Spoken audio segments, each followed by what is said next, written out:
October 1942. The massive Boeing plant at Seattle stretched across 2 million square feet of factory space. Workers flooded through the gates at dawn, their lunch pails in hand, ready for another grueling 10-hour shift. The roar of riveting guns, the hiss of pneumatic drills, and the constant metallic clanging of tools created a deafening symphony that never seemed to stop. This was the sound of American industrial might being forged into an instrument of war. Jack Morrison had been a carpenter in Portland before the war. Now, at 37 years old, he stood at a riveting station on the wing assembly line of the B-17 production facility. His calloused hands moved with practiced efficiency, pulling the trigger of his pneumatic rivet gun, sending thousands of tiny fasteners into the aluminum skin of the aircraft's wing. Each rivet had to be perfectly placed. Any deviation could cause structural failure at 30,000 feet. The responsibility weighed on him constantly. "Keep the rhythm steady, Jack," shouted his partner, Tommy, who bucked the rivets from the other side. Bucking required even more precision than riveting. Tommy had to hold a bucking bar against the back of each rivet while Jack drove it home. The two men worked in perfect synchronization, performing this motion hundreds of times per shift. When they managed to work without a single mistake, they could complete 100 rivets per hour. When tired or distracted, that number dropped significantly, and supervisors would appear, reminding them that aircraft were needed at the front lines. The production of a B-17 required approximately 430,000 individual rivets. 430,000.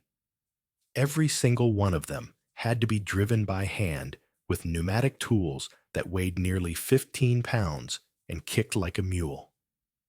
The repetitive stress injuries were common. Hands that cramped, fingers that went numb, shoulders that ached from the constant pounding.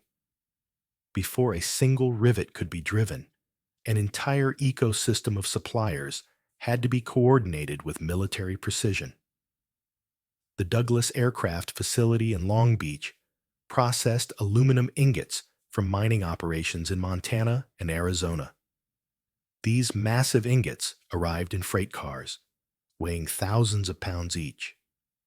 Specialized milling machines cut them into sheets of specific thickness, ranging from 0.0116 inches for the skin to 0.25 inches for structural components. The aluminum sheets then traveled to the various factories where they were cut into specific shapes using template patterns that had been refined over hundreds of production hours. A single B-17 required over 9,000 individual pieces of aluminum, each cut to exact specifications. Too loose, and the aircraft would be weak and unstable. Too tight, and the pieces wouldn't fit together at all. Sarah Chen worked in the pattern room at the Consolidated facility in San Diego. She was one of thousands of women who had entered the workforce when the men went to war. Her job was to lay out paper templates on aluminum sheets, marking where the cutting tools should go. It required incredible precision. A deviation of even a 1/16 of an inch could mean the part was unusable. Sarah had developed an almost supernatural sense of spatial relationships. She could look at a blueprint and immediately see how to arrange the pieces on a sheet of aluminum to minimize waste. Factory efficiency depended on people like her. "You're getting faster," her supervisor noted one day. Sarah had been there for 18 months now. When she started, she could lay out maybe 3 sheets per day. Now she was doing 7. The pressure was constant. They all knew that every wasted piece of aluminum meant fewer aircraft could be built. The fuselage, the main body of the aircraft, was perhaps the most complex assembly. At the Boeing facility, the fuselage was built in three sections: the forward section containing the cockpit, the middle section containing the bomb bay, and the aft section housing the tail assembly. Each section was built on a separate assembly line, then brought together for final assembly. Henry Blackwood had been hired to supervise the fuselage assembly line. He was a factory veteran, having worked in shipbuilding before the war, and he brought that same methodical approach to aircraft production. The fuselage began as a skeleton of aluminum stringers and frames, longitudinal stiffeners that provided strength without adding excessive weight. These stringers had to be riveted to the main fuselage frames in a very specific sequence. "The order matters," Henry explained to his new workers on their first day. "If you rivet in the wrong sequence, the structure will twist and no longer fit with the other sections. Everything depends on everything else." The fuselage frames themselves were created in another section of the factory. Aluminum sheets were bent using massive hydraulic presses capable of applying thousands of tons of pressure. The precision of these presses was critical. If the bend radius was wrong by even a small amount, the frames wouldn't fit properly with the skin. Workers operated these machines with intense focus. Machine operator Frank Sullivan had been trained for 6 weeks before being allowed to work the fuselage frame press alone. One mistake, pressing at the wrong angle or with slightly too much pressure, could ruin a frame that took 8 hours to fabricate. These ruined pieces represented lost time and lost materials. Once the skeletal framework was complete, the fuselage had to be covered with the aluminum skin. This skin served multiple purposes. It provided aerodynamic lift, it protected the internal structure from the elements, and it contributed to the overall strength of the aircraft through a principle called semi-monocoque construction. The skin panels arrived at the assembly line, pre-cut and sometimes pre-drilled. However, not all holes were pre-drilled. Some drilling had to be done on the aircraft itself to ensure perfect alignment. This drilling was among the most dangerous jobs on the factory floor. Margaret Foster held a pneumatic drill that weighed 25 pounds as she drilled through the aluminum skin. One slip, and the drill could bind, and the tool would violently twist in her hands, potentially breaking an arm. She had been warned about this repeatedly. Safety training was constant. Every week there were reminders, statistics about injuries, photographs of workers who hadn't followed procedures correctly. The holes had to be the exact right size for the rivets. Too small, and the rivets couldn't be inserted. Too large, and the rivets wouldn't grip properly. Margaret had to change drill bits constantly throughout her shift, and each bit had to be kept sharp. A dull bit would produce heat through friction, potentially weakening the aluminum. The actual riveting of the skin to the fuselage was done by teams of workers. The aircraft would be positioned in a special jig that held it steady while riveters worked their way along the fuselage surface. On a typical B-17 fuselage, there might be 2,000 rivets just in the skin. With 4 factories producing B-17s, and each factory producing multiple aircraft per day, that meant millions of rivets being driven every single day. Quality control inspectors moved along behind the riveting crews, using specialized gauges to check the depth of each rivet. If a rivet was set too shallow or too deep, it could be rejected, and the entire area might have to be reworked. This added time and complexity to the process, but there was no room for shortcuts. An aircraft that failed in flight could mean the death of 10 crew members.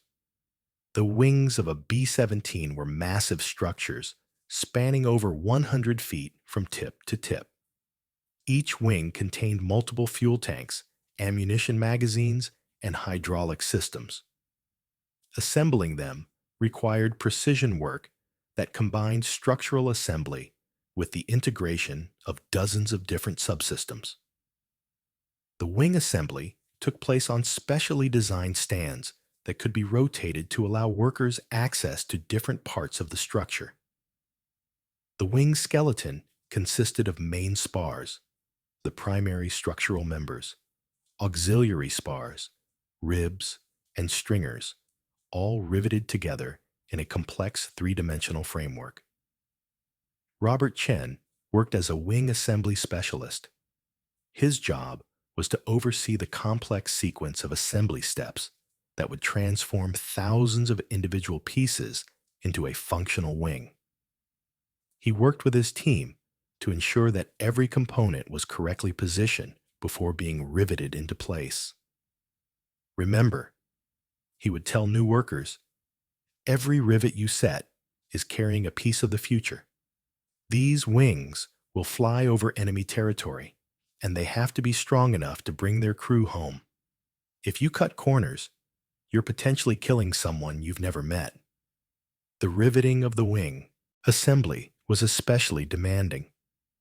Much of it had to be done from inside the wing, in cramped spaces where riveters would work lying on their backs or twisted into uncomfortable positions. The noise inside a partially assembled wing was particularly brutal. The sound of riveting guns echoing off the curved aluminum surfaces, amplified many times over. Workers would finish their shifts with ringing ears and headaches. Once the basic structure was complete, the fuel tanks had to be sealed. Sealant was applied along the rivet lines to prevent fuel from leaking. This was meticulous work that couldn't be rushed. A single leak could mean the loss of an aircraft and crew. Installing the 4 Pratt & Whitney R1690 WASP engines was one of the most technically challenging aspects of production. Each engine weighed nearly 3/4 of a ton and had to be mounted on the wing in such a way that the enormous vibrations it generated during flight wouldn't cause structural failure. The engine mounts had to be precisely aligned. Vibration dampeners, specialized rubber and metal components, had to be positioned correctly to absorb the engine's vibrations without transmitting them to the wing structure. Engine specialist Tom Garrett had studied for months before being certified to oversee engine installation.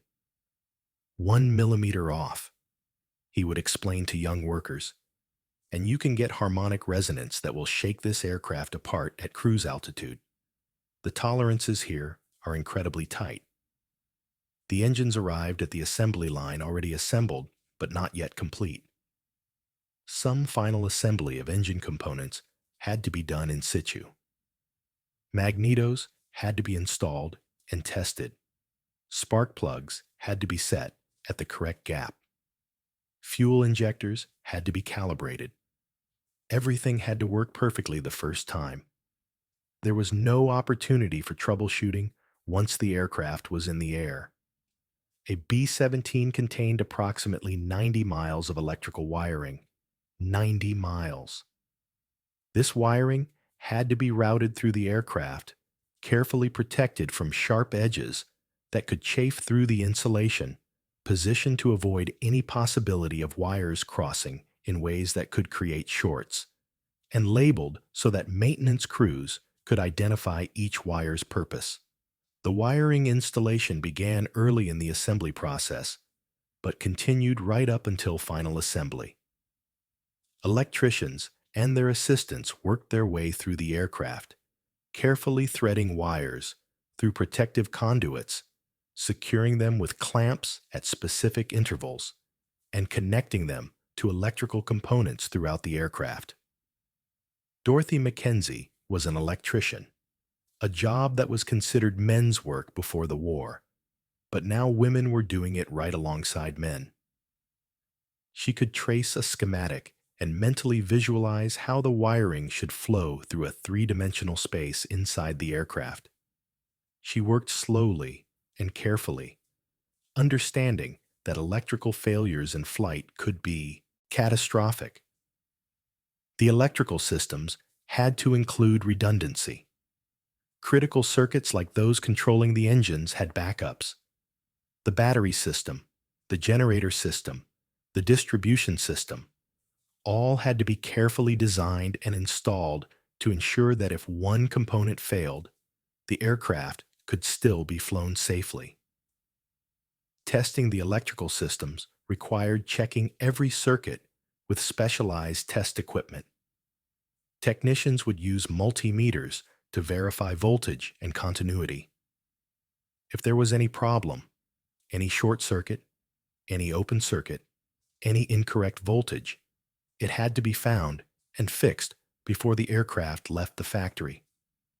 The hydraulic systems of a B-17 controlled the landing gear, the bomb bay doors, the gun turrets, and the flight surfaces. These systems operated at pressures exceeding 3,000 pounds per square inch. If a hydraulic line failed, entire systems could become inoperative. The installation of hydraulic systems was intricate work. Copper tubing had to be bent to precise shapes, connected with fittings that had to be tightened to exact specifications, not too tight, which could crack the fitting, and not too loose, which would allow leaking. Harold Sutton had trained for 3 months before being allowed to work on hydraulic systems alone. He understood that even a tiny leak could eventually grow into a system failure. He would carefully flare the ends of each copper tube using a special flaring tool, ensuring that the flare was perfectly symmetrical and of the correct depth. Hydraulic fluid was carefully chosen for its properties. It had to have the correct viscosity at various temperatures. It had to be incompressible enough to transmit force reliably. And it had to have the correct flash point so it wouldn't ignite if it came into contact with hot engine components. All hydraulic lines had to be tested at the full operating pressure before the aircraft left the factory. Any line that showed leaking was replaced. Any connection that seemed questionable was redone. There was simply no tolerance for failure in these systems. The cockpit of a B-17 was a marvel of mechanical instrumentation. Nearly every instrument required mechanical linkages to transmit information from various sensors throughout the aircraft to displays in the cockpit where the pilot could see them. The airspeed indicator, for example, relied on a pitot tube mounted on the fuselage that sensed the dynamic pressure of the air flowing past the aircraft. This pressure was transmitted through tubing to the airspeed indicator in the cockpit, where a mechanical device converted the pressure into a readable airspeed value. The altitude indicator worked similarly, using static pressure taps positioned on the fuselage to transmit atmospheric pressure to an aneroid barometer mechanism that displayed the altitude. The artificial horizon was even more complex. It used a gyroscope spinning at high speed to provide a reference for the aircraft's attitude. Getting this instrument to work correctly required precise manufacturing of the gyroscope and careful balancing during assembly. Installing all these instruments required technicians who understood not just how to install them, but why they worked the way they did. If an instrument was installed slightly out of alignment, or if the tubing connecting it to its sensors was kinked or pinched, the instrument would provide incorrect readings, which could be fatal in cloud or darkness. The B-17 could fly at altitudes exceeding 30,000 feet, altitudes where the outside air pressure was so low that human beings would lose consciousness within minutes without supplemental oxygen. Early B-17s required crew members to wear oxygen masks throughout the flight. Later models introduced a cabin pressurization system. This system worked by taking compressed air from the engines, already pressurized by the superchargers that increased engine power at altitude, and using it to pressurize the aircraft cabin to a lower altitude equivalent, essentially making it so that a crew member at 30,000 feet would experience air pressure and oxygen levels similar to being at 10,000 feet. The pressurization system required carefully designed valves, regulators, and control mechanisms. The entire cabin had to be sealed. Any opening that could allow pressurized air to escape had to be minimized or eliminated. Installing a pressurization system meant adding new components throughout the aircraft. Technicians had to understand not just how to install these components, but how the entire system worked together. An incorrectly installed regulator valve could allow the cabin to overpressurize, potentially damaging the structure of the aircraft. By mid-1943, the production system had reached an almost perfect state of coordination. The Boeing factory in Seattle had developed a system where B-17s moved along the assembly line in a carefully choreographed dance of production. The main fuselage would start at one end of the line and progress forward, with workers at each station performing their specific tasks. The fuselage might spend 30 minutes at one station, where the skeleton was being riveted together, then move forward to the next station, where the skin was being attached, then to another station, where the engines were being installed. The wings, tail assembly, and other major components were being assembled simultaneously on parallel lines. Eventually, all these components would be brought together at the final assembly station, where they would be connected to create a complete aircraft. This system required incredible coordination. If one component wasn't ready when it was needed, the entire line could back up. If workers at one station fell behind schedule, it would affect stations downstream. The factory management constantly monitored progress and adjusted workforce assignments to ensure smooth flow. Supervisors walked the line, constantly checking progress, solving problems, and ensuring quality. If they noticed a rivet that wasn't set properly, they would have it redone immediately. They understood that quality problems that made it downstream would only multiply, potentially requiring an entire section to be reworked. Once an aircraft reached the end of the assembly line, it wasn't ready for delivery to the military. A comprehensive series of tests had to be performed. The aircraft would be towed to a testing facility where every system would be checked. Engines would be run at various power levels and all parameters monitored. Oil temperature, cylinder head temperature, fuel pressure, oil pressure, everything. If any parameter was out of specification, the problem would be found and corrected.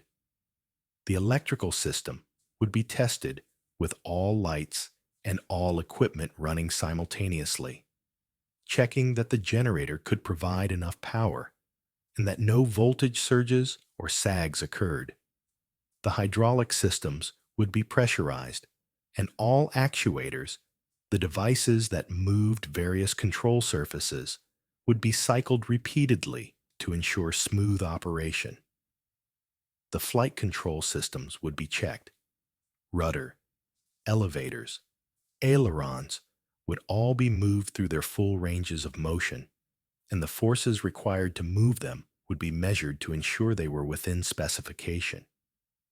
Finally, if everything checked out, the aircraft would be flown by test pilots.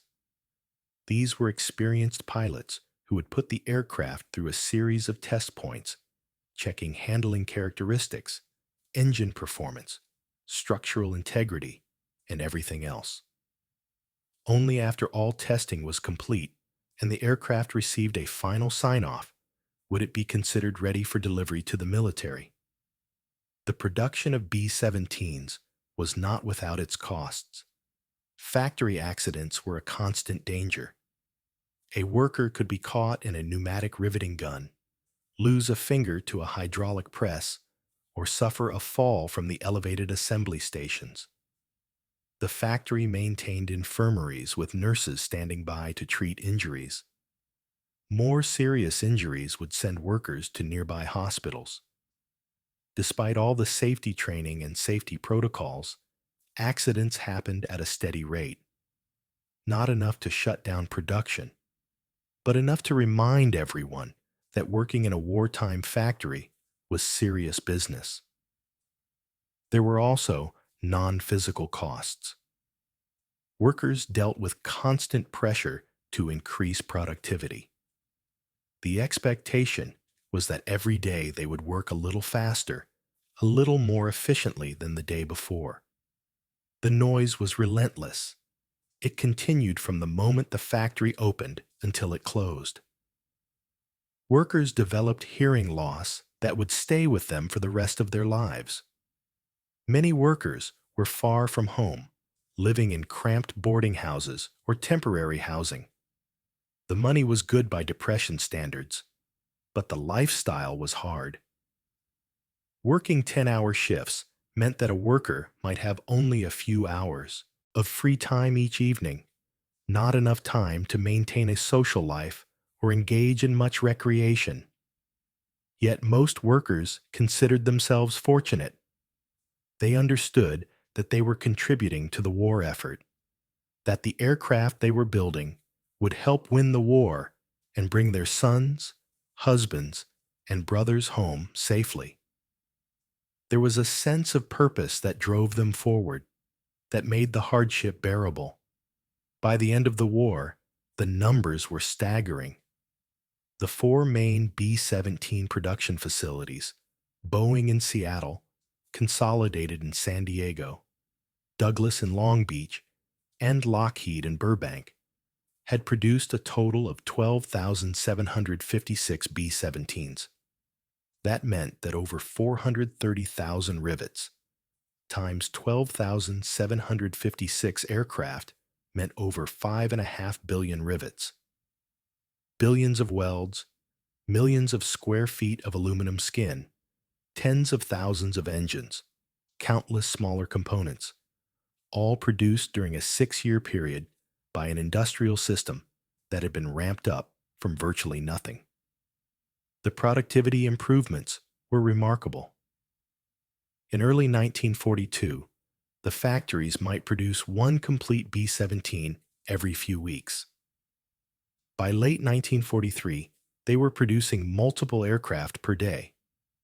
The average production time per aircraft had been cut in half multiple times through continuous refinement of the production process. This hadn't happened by accident. It was the result of thousands of small improvements, each one seemingly insignificant, but together they created an enormous increase in productivity. Workers learned better techniques. Engineers designed better tools and fixtures. The entire system became more efficient at every level. The last B-17 rolled off the production line in June 1945. It was painted in a special scheme to mark it as the final aircraft. Workers lined the factory floor as it was towed away for final acceptance testing and delivery to the military. The war in Europe was already over.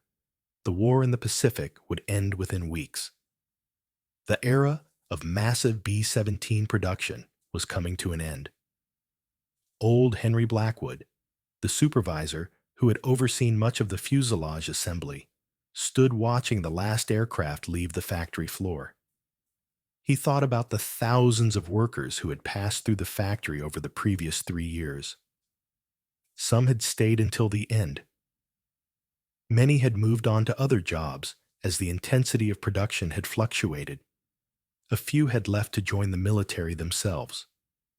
They had built something remarkable, not just in terms of numbers, but in terms of the human achievement it represented.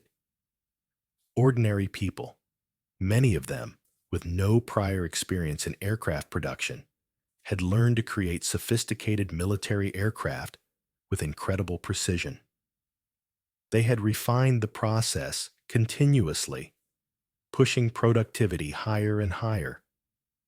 The B-17 had proven to be an exceptional aircraft. It was tough.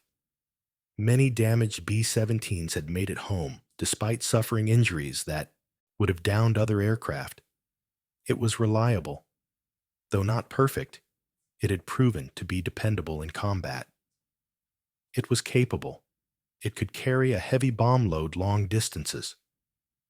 But the B-17 was never just an aircraft. It was a product of American industrial might, American engineering expertise, and American determination to win the war. Every rivet, every weld, every component represented the work of ordinary Americans doing extraordinary work. As the final B-17 rolled away, the workers began to disperse. Some would move on to other aircraft programs. The B-29 Superfortress was already in production, and there would be more aircraft to build as the military prepared for the final phase of the war against Japan.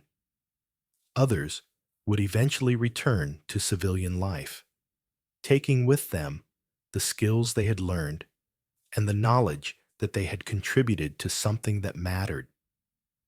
The massive industrial complex that had produced the B-17 would eventually be converted back to commercial aircraft production. But the legacy of the B-17 production system would live on, becoming a model for industrial production that would be studied for decades to come. The production of the B-17 represented the peak of American industrial achievement during World War II. It demonstrated that with proper organization, adequate resources, and motivated workers, even the most complex manufacturing challenges could be overcome. The B-17 itself became one of the most famous aircraft of the war. Its combat record was strong, and the stories of damaged B-17s struggling home on 3 or even 2 engines became legendary. The aircraft contributed significantly to the strategic bombing campaign against Nazi Germany. The workers who built the B-17s rarely received public recognition for their contribution. They weren't pilots or crew members. Their work was done on the factory floor, away from the cameras and the headlines. Yet without them, the victory would not have been possible. The technical innovations developed during the B-17 production program carried forward into the post-war era. The production techniques, the quality control methods, the organizational systems, all of these represented advances in industrial capability that would shape American manufacturing for decades to come. Perhaps most importantly, the B-17 production program demonstrated the capacity of American workers to accomplish difficult things when they were called upon to do so. It showed that ordinary people, when given the right tools, training, and organization, could accomplish extraordinary things. The roar of pneumatic riveting guns fell silent after 1945. The massive factory floors that had churned out thousands of B-17s gradually emptied. But the impact of what had been accomplished there would echo through history.